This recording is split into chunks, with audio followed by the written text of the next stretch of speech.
तुम्हाला मी खरं सांगतो की मला आज या पदावरती किंवा माझी आज या पदावरती निवड जेव्हा झाली आहे, खरं तर भारतीय जनता पार्टी माझ्या पार्टीने माझ्यावरती उपकार केले आहेत असं माझं स्वतःचं मत आहे.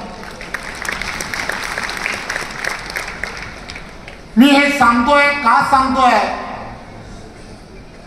हे माझ्या बरोबर काम करणाऱ्या त्या वेळेच्या असंख्य कार्यकर्त्यांना याची जाण आहे. माझी ओळख ही भारतीय जनता पार्टी आहे. मी काय होतो आणि त्यावेळेचा काळ आणि आज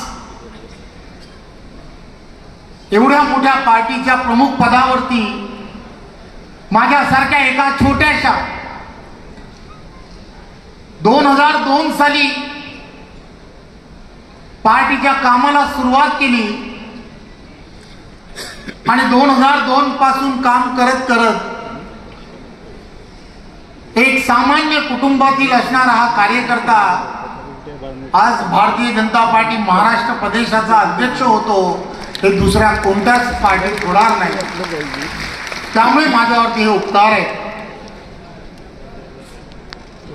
त्यामुळे अनेक जण बोलताना असं म्हणतात की वेडा आहे, काही करतो. हो, मी वेडा आहे, कारण या पार्टीनेच मला मोठं केलं आहे आणि या पार्टीच्या सन्मानासाठी जे वाटेल ते करण्याची हिंमत ही माझ्यामध्ये आहे आणि ते विसरणार नाही आणि विसरूही शकत नाही. भारतीय जनता पार्टीची विचारधारा गंगेसारखी निर्मळ आहे आणि प्रभावी सुद्धा आहे. आणि या निर्मळ आणि प्रभावी अशा विचारधारेला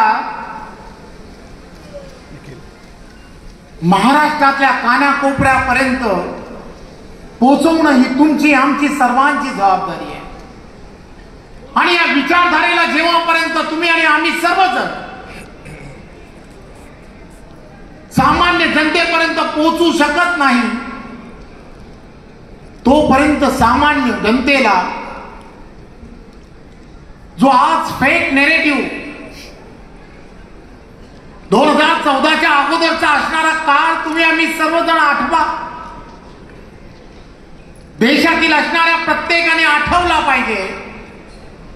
आणि तेव्हापासून आजपर्यंत केंद्रातील असणाऱ्या नरेंद्र मोदीजींच्या नेतृत्वाचं सरकार असेल किंवा महाराष्ट्रातलं असणारं देवेंद्रजींच्या नेतृत्वातलं असणारं सरकार असेल, ही मंडळी दिवसाचं रात्र पाहत नाही. 24 तासापैकी 18 तास काम करतात. फक्त ना फक्त देशातील असणाऱ्या प्रत्येक घटकाला न्याय देण्यासाठी यांचं काम अविरतपणे सुरू आहे.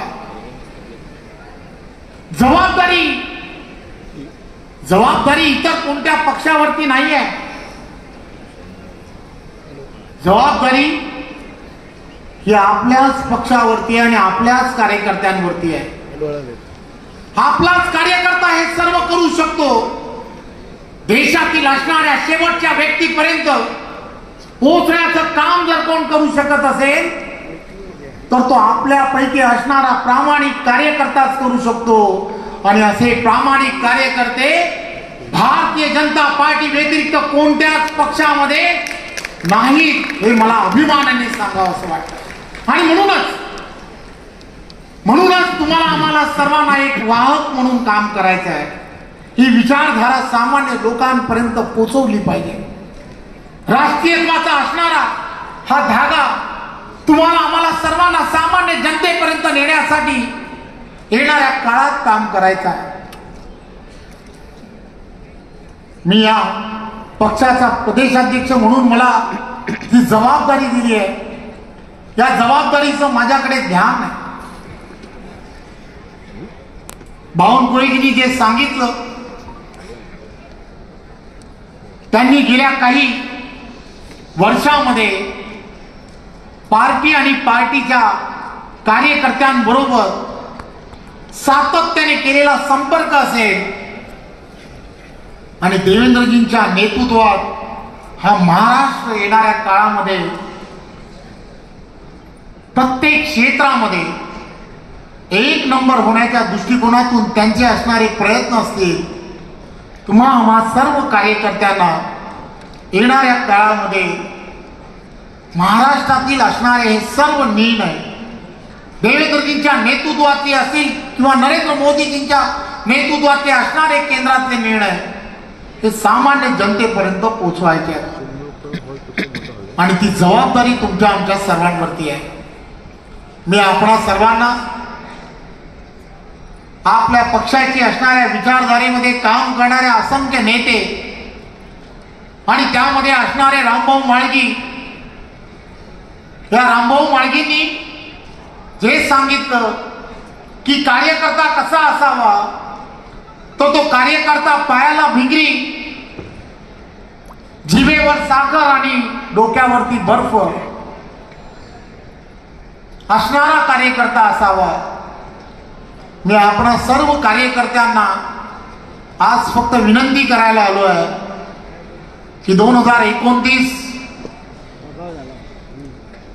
आणि या 2029 कडे जेव्हा लक्ष तुम्हाला आम्हाला ठेवून जेव्हा चालायचं आहे त्यावेळेला कार्यकर्त्यांच्या कठोर परिश्रमाची ही वेळ आहे। तुमच्या सर्वांच्या साथीने हे सर्वच्या सर्व तुम्हाला आम्हाला सर्वांना पादक्रांत करायचं आहे।